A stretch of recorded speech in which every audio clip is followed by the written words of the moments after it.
Shalom Bapak Ibu saudari terkasih, jumpa lagi dalam Suara Gembala.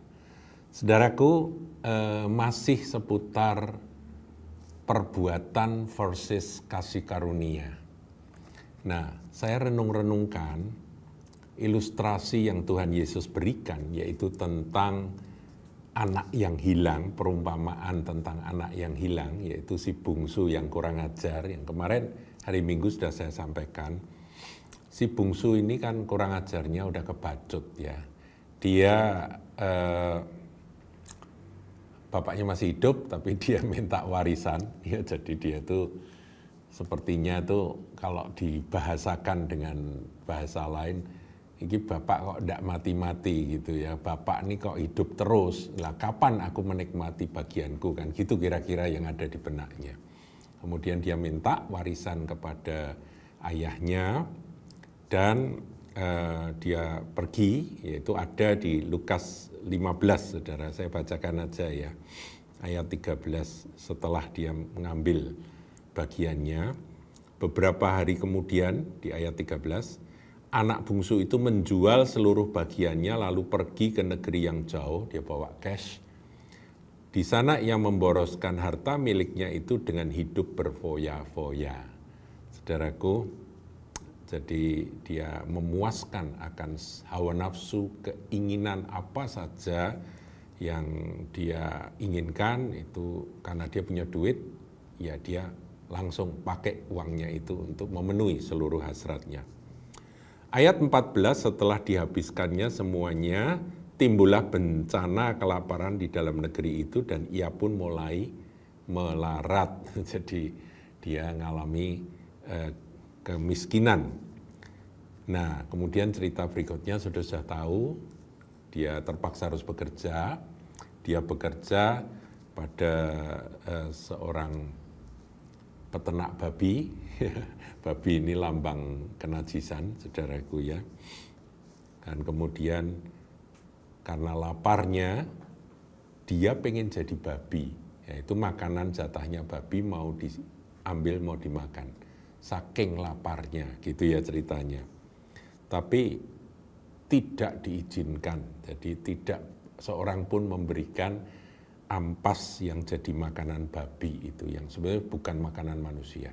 Nah, kemudian dia ayat 17, kita lihat ya. Lalu ia menyadari keadaannya, katanya, betapa banyaknya orang upahan bapakku, pegawai bapakku yang berlimpah-limpah makanannya. Dia tahu itu. Dan dia dulu bersama bapak ya. Tetapi aku di sini mati kelaparan. Ayat 18, aku akan bangkit, ini sebuah keputusan yang luar biasa, dan pergi kepada bapakku. Ini angan-angan saudaraku ya.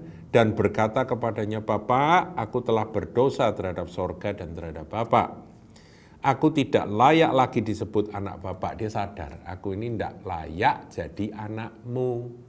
Jadi dia menilai diri sendiri ini tidak layak jadi anak. Ya, jadi itu ya saudaraku. Dia memang anak, dia anak yang dilahirkan dalam keluarga bapaknya. Dia memang anak sah dari bapaknya, tapi karena perbuatannya, dia sampai ancur-ancuran, dia sampai jatuh miskin, dia sampai begitu menderita, hampir mati kelaparan, dia memutuskan balik dengan pikiran, aku tidak layak lagi disebut anak Bapak. Jadikanlah aku sebagai salah seorang upahan Bapak. Pokoknya aku jadi apa saja mau, pegawai yang kamu suruh-suruh apa saja aku mau, karena aku ini sudah tidak layak jadi anakmu. Itu ya, itu yang ada di benak atau pikiran dari si anak bungsu. Saya kira wajar saudara, kalau peristiwa ini terjadi, anak-anak yang seperti itu pada waktu pulang ke rumah bapak, kalau dia sadar, dia mestinya tahu diri ya, bahwa aku ini sudah tidak pantas jadi anak bapak, tapi karena aku butuh, karena aku kelaparan di sini, ya udah aku tak jadi pegawai bapak aja, kan begitu ya saudaraku. Jadi ini sesuatu yang wajar, sesuatu yang manusiawi normal menurut saya. Maka bangkitlah ia dan pergi kepada bapaknya. Nah, tapi perhatikan saudara, ketika ia masih jauh, ayahnya telah melihatnya, lalu tergeraklah hatinya oleh belas kasihan. Ayah itu berlari mendapatkan dia lalu merangkul dan mencium dia. Sambutan karena kasih dan belas kasihan dari sang ayah. Nah, saudara perhatikan di sini. Bagi si anak bungsu, ayah ini lebih baik jadi apa? Seakan-akan sudah dia nggak pantas jadi anak, biar itu jadi majikan saja, jadi bos saja, begitu ya.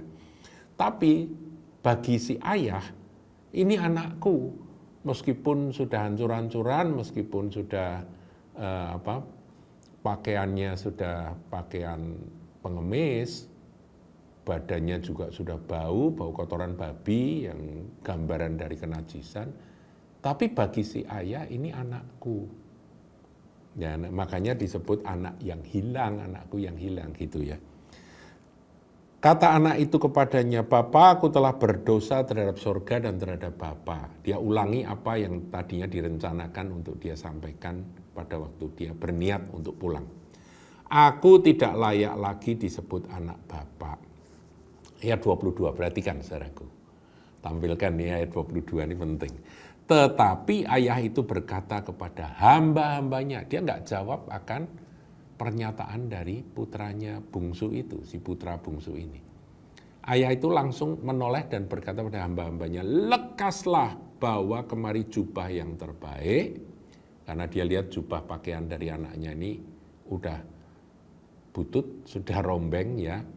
Pakaikanlah itu kepadanya, kenakanlah cincin pada jarinya, karena cincin itu biasanya lambang dari kebangsawanan atau lambang dari anak orang kaya gitu ya.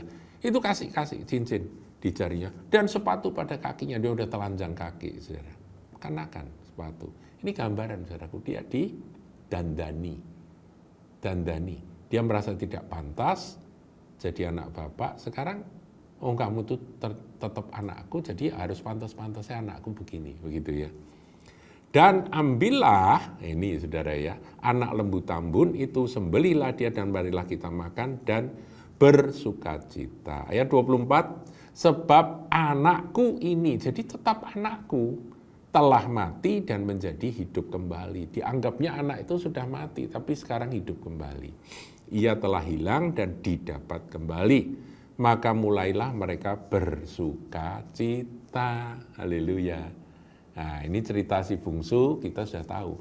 Si anak merasa diri tidak layak jadi anak bapak karena dia sudah kurang ajar, dia sudah melakukan akan perkara-perkara yang memang bikin nggak pantas jadi anak. Ya, diminta warisan, menjual, kemudian dia berfoya-foya, hidup dalam kenajisan, sampai dihancur-hancuran, kemudian dia kembalikan. Begitu ceritanya, saudara. Nah, sekarang saya ingin bandingkan dengan anak sulung. Tetapi anaknya yang sulung berada di ladang dan dia pekerja keras ya. Dan ketika ia pulang dan dekat ke rumah, ia mendengar bunyi seruling dan nyanyian tari-tarian. Jadi pesta sambutan kepada anak hilang itu dia dengar dari kejauhan. Lalu ia memanggil salah seorang hamba dan bertanya kepadanya, apa arti semuanya itu? Jawab hamba itu, adikmu telah kembali dan ayahmu telah menyembelih anak lembu tambun karena ia mendapatkannya kembali dengan sehat. Maka marahlah anak sulung itu dan ia tidak mau masuk. Lalu ayahnya keluar dan berbicara dengan dia. Saudaraku, di sini kita akan belajar satu hal. Ya, kita lihat pembicaraan dari ayah anak sulung ini ya. Tetapi ia menjawab ayahnya, katanya, telah bertahun-tahun aku melayani Bapak dan belum pernah aku melanggar perintah Bapak. Tetapi kepadaku belum pernah Bapak memberikan seekor anak kambing untuk bersukacita dengan sahabat-sahabatku. Perhatikan, bertahun-tahun aku melayani Bapak dan belum pernah aku melanggar perintah Bapak. Belum pernah aku melanggar perintah Bapak. Nah, si sulung ini tiba-tiba sakit hati ketika dia melihat perlakuan ayahnya yang istimewa pada si anak hilang atau adiknya yang hilang itu, yang sudah pergi meninggalkan mereka. Ini ayat 30 nih ya, ini iri hatinya di sini dinyatakan. Tetapi baru saja datang anak bapa yang telah memboroskan harta kekayaan bapak bersama-sama dengan pelacur-pelacur, maka bapak menyembelih anak lembu tambun untuk dia. Kata ayahnya kepadanya, anakku, engkau selalu bersama-sama dengan aku dan segala kepunyaanku adalah kepunyaanmu.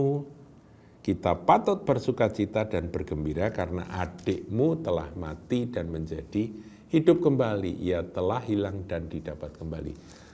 Perumpamaan Tuhan Yesus berhenti sampai di situ, tapi pelajarannya sangat-sangat dalam dan luas dan bisa kita kembangkan. Sekali lagi kita masih dalam konteks tema antara perbuatan dan kasih karunia. Nah, saya ingin sampaikan bahwa hubungan antara ayah dan anak, baik kepada si bungsu yang sudah kurang ajar dan sudah berbuat dosa, dengan terhadap si sulung yang tidak pernah melanggar perintah Bapak dan melayani Bapak dengan sepenuh hati, bagi si ayah, hubungan antara dia dengan kedua anaknya itu tidak dilandaskan pada perbuatan. Nah, ini kalau kita kembali kepada ayat emas yang beberapa waktu ini terus saya kumandangkan, yaitu Galatia 5 ayat yang keempat. Kamu lepas dari Kristus jikalau kamu mengharapkan kebenaran oleh hukum Taurat. Si sulung itu menjadikan kerja, usaha, sikap dia kepada Bapak yang taat dan tidak pernah melanggar akan perintah Bapak itu sebagai hukum. Dia tetapkan itu sebagai hukum. Yesus Kristus itu adalah kasih karunia. Kamu lepas dari Kristus jikalau kamu mengharapkan kebenaran oleh hukum Taurat. Akibatnya apa, saudaraku? Dia tidak bisa hidup dalam kasih karunia. Makanya dikatakan kamu hidup di luar kasih karunia. Dia tidak bisa paham tentang what is the meaning of grace. Tidak bisa memahami. Sehingga ketika kasih karunia Bapak itu dinyatakan di dalam penerimaan terhadap adiknya yang sudah hilang itu, yang kembali dalam satu pesta besar, sukacita yang besar, si anak sulung justru aslinya keluar. Apa yang terpendam di dalam hatinya, pengertian yang salah itu terekspresi dengan kalimat yaitu tadi, telah bertahun-tahun aku melayani Bapak dan belum pernah aku melanggar perintah Bapak. Dia menjadikan itu ukuran bahwa aku menjadi anak Bapak karena aku memenuhi persyaratan ini, yaitu melayani Bapak dan belum pernah melanggar perintah Bapak. Dan dia menjadi iri hati ketika si adik yang artinya adik ini kan nggak pernah melayani Bapak, nggak pernah nggak pernah taat kepada Bapak, malah melanggar semua keinginan Bapak, kehendak Bapak, ya kan? Dia langgar semuanya, dia menyakiti hati Bapak, iya. Kurang ajar, iya. Itu fakta, saudaraku. Nah, dia tahu itu. Tapi, saudaraku, dia tidak bisa memahami akan hati Bapak. Bahwa bagi Bapak, hubungan Bapak dengan adiknya maupun hubungan Bapak dengan dirinya sebagai si sulung yang bersikap seperti itu, sebetulnya itu bukan didasarkan atas perbuatan. Saudara jangan salah ngerti ya. Tentunya Bapak bangga dengan si sulung yang taat, si sulung yang tidak pernah melanggar perintah, si sulung yang bekerja dengan rajin melayani Bapak. Itu bangga ayahnya, pasti senang ayahnya. Tapi hati dari si sulung, pengertian dari si sulung ini berbahaya. Dan itu terpicu muncul naik ke permukaan dan nampak jelas istilahnya keluar gitu ya saudaraku ya, melalui pernyataan-pernyataan ketika dia melihat adiknya diperlakukan istimewa, dipestakan itu.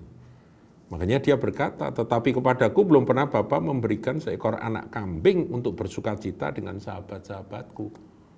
Nah itu dia rupanya punya keinginan mau sekali-kali pesta anak kambing, sembelih anak kambing, bikin sate dengan teman-teman.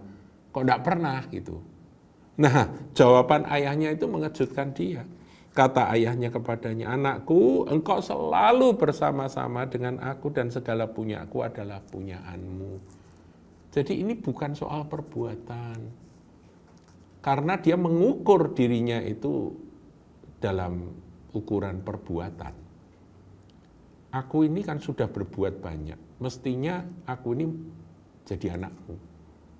Aku ini yang pantas jadi anakmu, kan begitu. Saudaraku, hubungan, sekali lagi, kisah ini, ya ini ada banyak aspek yang bisa kita bahas, tapi dalam hal kisah atau perumpamaan Tuhan Yesus ini, dalam konteks perbuatan versus kasih karunia, kalau kita kembali ya dikatakan, kamu lepas dari Kristus kalau kamu mengharapkan kebenaran oleh hukum Taurat, itu dia menjadikan ketaatan kepada Bapa, tidak melanggar perintah Bapa itu hukum Taurat. Dan itu dijadikan pembenaran dirinya. Aku ini orang benar, aku ini anak Allah, kalau aku begitu. Ini keliru, saudaraku.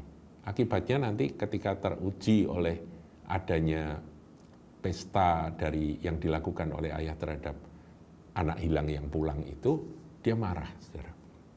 Dia marah dan dia nggak mau deket-deket lagi dengan bapaknya. Karena dia marah, dia pahit.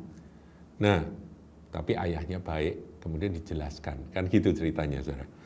Kamu hidup di luar kasih karunia. Dia tidak bisa merasakan kasih karunia. Apa yang ada di hati ayahnya, dia tidak bisa merasakan, saudara. Nah, padahal segala kepunyaan bapak, kepunyaan dia, mestinya kalau dia mau pesta, dia tinggal ngambil aja, tinggal dia mention aja, dia sebutkan, Pak aku ngambil satu ya aku potong. Sudah selesai, dan papanya juga nggak masalah. Tapi karena dia punya ukuran kebenaran yang salah, bahwa aku ini jadi anak kalau aku menuruti segala perintah Allah.